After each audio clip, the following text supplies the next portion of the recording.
take the pulse on my friend John Kincade from 97.5 The Fanatic as we get set for round 2 of Eagles and Commanders. But last night, I'm sure, was a massive disappointment for you and your Philadelphia faithful as the Phillies almost inexplicably fell short of the World Series. So how's it going up there today? Oh, yeah, nothing. I mean, absolutely everybody handled it very rationally.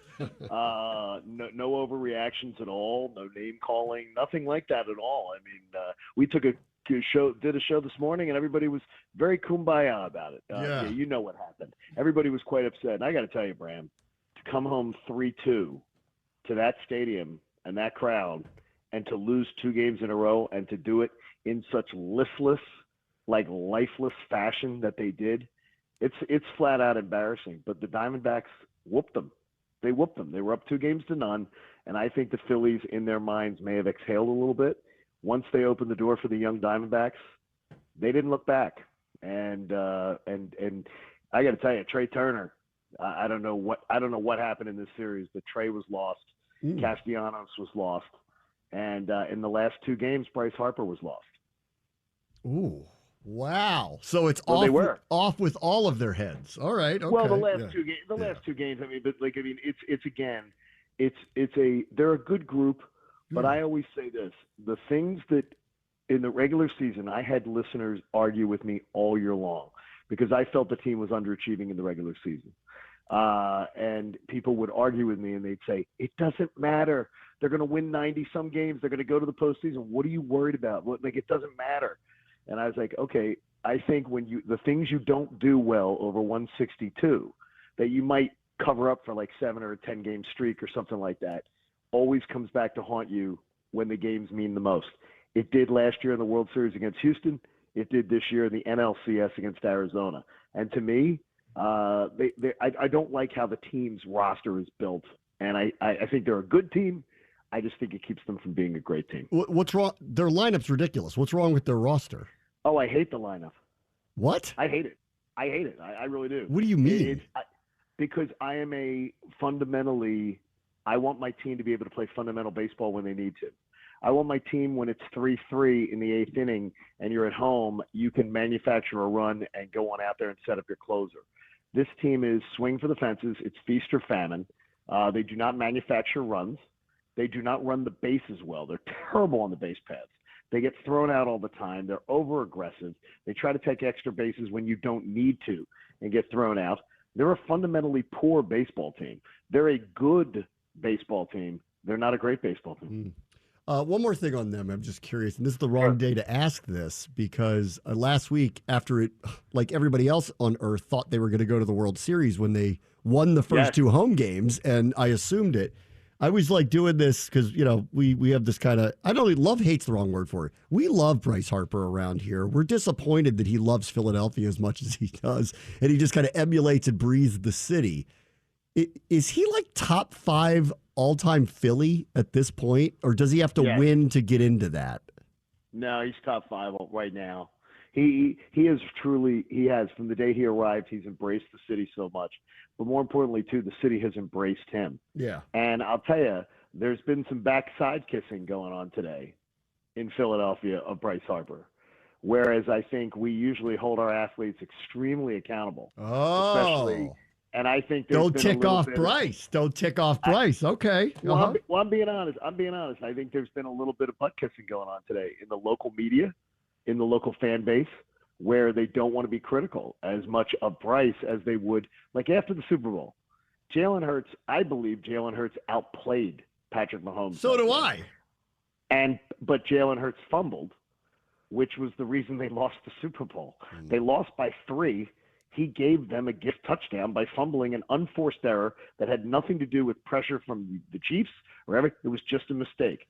And as I pointed out, you win the Super Bowl if Jalen doesn't make that mistake.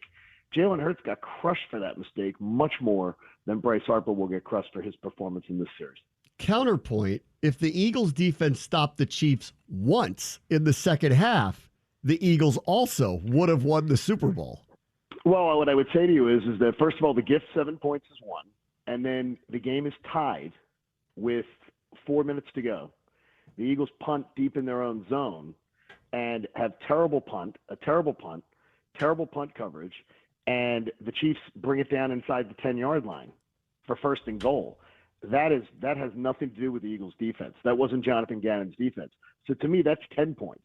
Jonathan Gannon had his own flaws, but the Eagles' defense last year was historic, Jim Johnson levels, if not better. I think it was ridiculous blaming him. I think it was on the unforced errors. And by the way, guys like Devontae Smith have come out and flat out said, if we don't fumble that ball, we win the Super Bowl. We get a ring. And him and Jalen are tight, very tight. But he said it, and others have said it too. And Jalen takes responsibility for it. Jalen is, to me, he's an incredible guy, and I know you've had a chance to talk to him over the years. Yeah. He's an incredible talent. He's fantastic. Counterpoint again, 27 of 38, 304, a touchdown, no picks, 15 carries, 70 yards, 3 touchdowns. And he lost the Super Bowl for you? It's incredible. No, it's incredible. What? Well, he did. Look, if he doesn't fumble that ball, they win the Super Bowl. Okay. Those numbers are Super Bowl. When you hear those numbers are Super Bowl MVP numbers. Yes, they are. Correct? Those are numbers.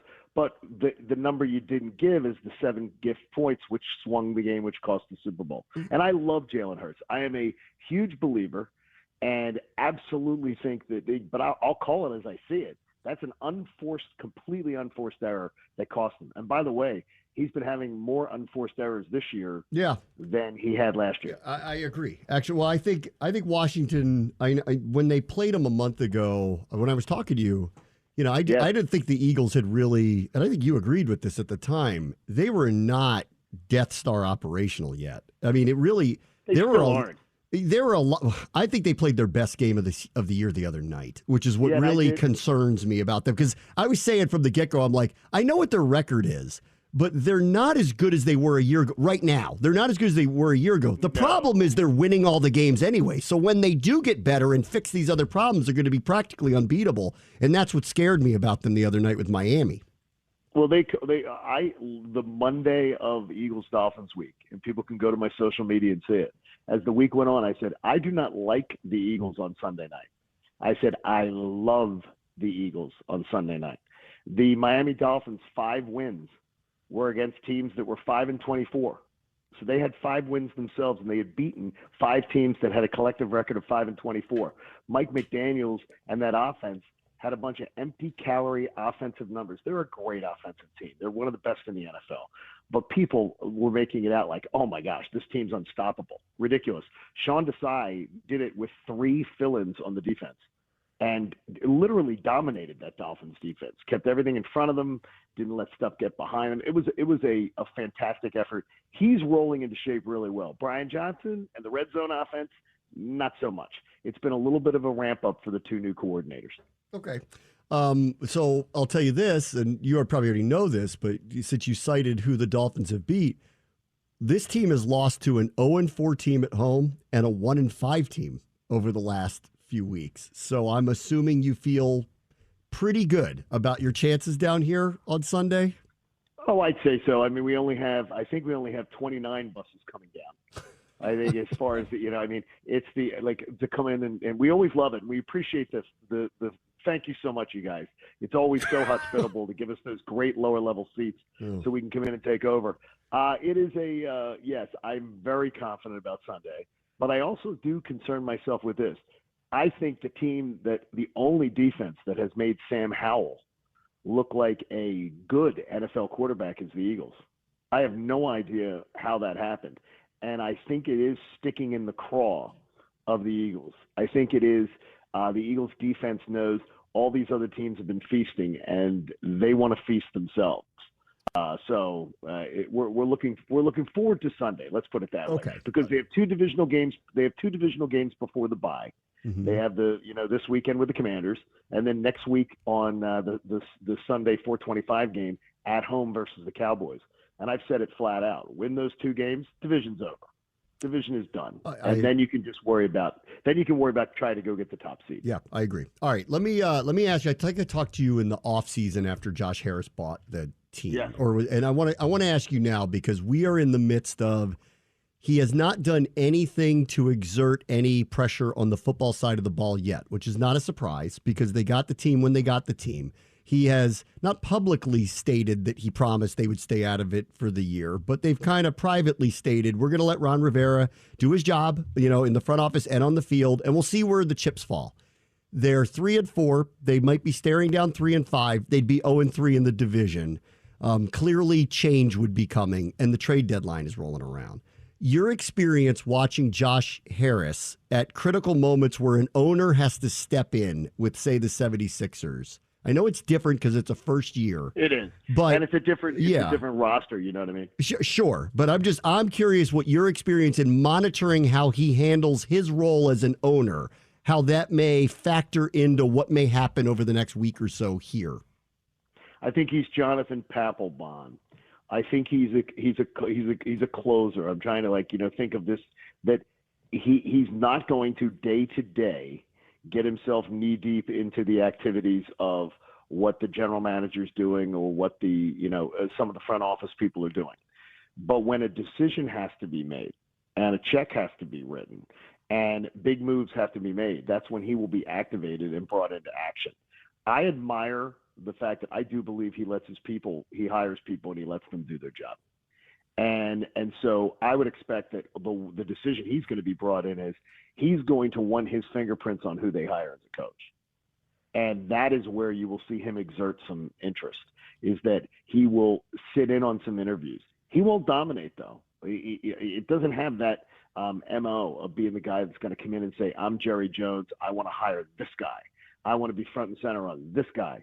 But he will absolutely be 100% bought in on whoever they hire. He's going to have his voice heard on things like that. And then I think he'll step into the shadows again and just be a fan. And we really do enjoy in Philadelphia. Like you don't like how Bryce Harper is, in D.C. is such a fan of being a Philadelphian. Yeah. It annoys the hell out of Eagles fans. I'm sure. To see Josh Harris wearing his Commander stuff. We rarely ever see him sporting anything more than a polo or something that very minor with Sixer stuff. He's a visitor here. He loves your team. And that's why I think you guys are going to end up being more successful having him as an owner, because of the fact that he is totally invested and totally wants it. Plus, he's friends with Jeff Lurie.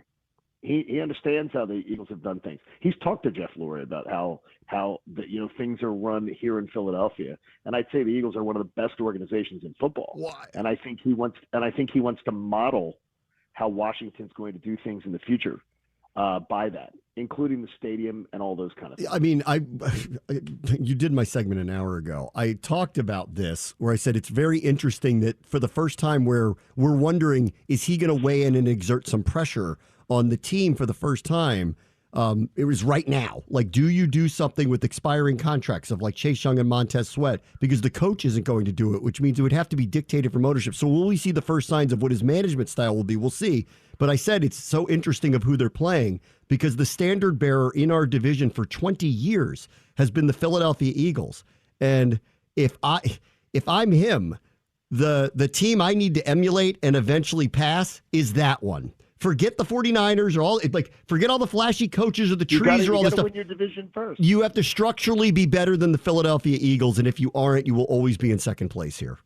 But the thing is I don't think Josh Harris is going to get involved in player personnel issues, but the overall theme that you refer to. Do we sell off some pieces? Do we do this because we know there's going to be a regime change? I absolutely believe he's involved in those conversations, but I do not for a second believe he dominates them. Okay. All right. Last thing then. On the Eagles structure, since that's what we're chasing down here. Absolutely. Why is it so successful? In your mind, why are the Eagles, why have they been consistently successful through the years? Here's one of the great reasons, and it's something that people are always like, how do the Eagles do it?